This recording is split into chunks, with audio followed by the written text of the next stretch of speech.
નોકરિયાત લોકો માટે એક મોટા સમાચાર સામે આવ્યા છે.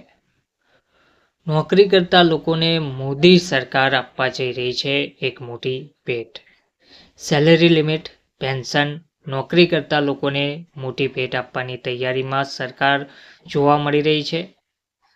આ સેલેરી લિમિટ અને પેન્શનને લગતી તમામ વિગતો જાણવા માટે વિડીયોના અંત સુધી બન્યા રહેજો.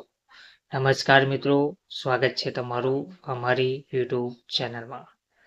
મિત્રો, નોકરી કરતા લોકોને મોદી સરકાર દ્વારા મોટી ભેટ આપવા જઈ રહ્યા છે.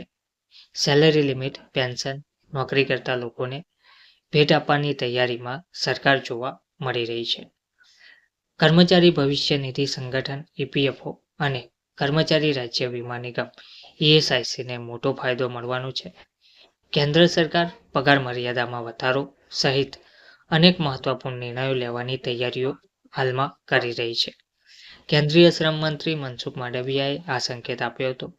તેમણે જણાવ્યું હતું કે શ્રમ અને રોજગાર મંત્રાલય ટૂંક સમયમાં EPFO અને ESIC હેઠળ પગાર મર્યાદા વધારવા, લઘુત્તમ વેતન નક્કી કરવા અને કર્મચારી પેન્શન યોજના 1995 EPS હેઠળ લઘુત્તમ પેન્શન વધારવા અંગે નિર્ણય લઈ રહી છે.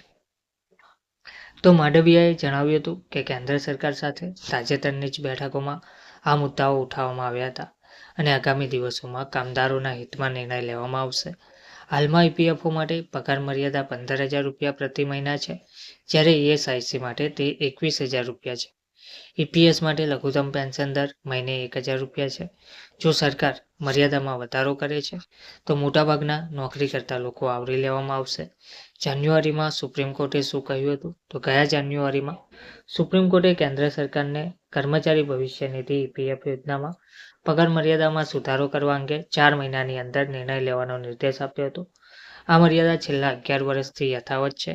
સામાજિક કાર્યકર્તા નવીન પ્રકાશ નોટિયાલ દ્વારા દાખલ કરાયેલી અરજી પર ન્યાયાધીશ JK મહેશ્વરી અને AS ચાંદોરકરની બેન્ચે આ આદેશ આપ્યો હતો. અરજીમાં શું દલીલ કરવામાં આવી હતી? તો અરજદાર વકીલો પ્રણવ સચદેવ અને નેહા રાઠીએ દલીલ કરી હતી કે દેશના ઘણા ભાગોમાં લઘુત્તમ વેતન આ મર્યાદા કરતાં વધુ હોવા છતાં EPF પગાર મર્યાદામાં કોઈ ફેરફાર કરવામાં આવ્યો નથી. આનાથી મોટી સંખ્યામાં કર્મચારીઓ સામાજિક સુરક્ષા અને ભવિષ્ય નિધિના લાભોથી વંચિત રહી રહ્યા છે.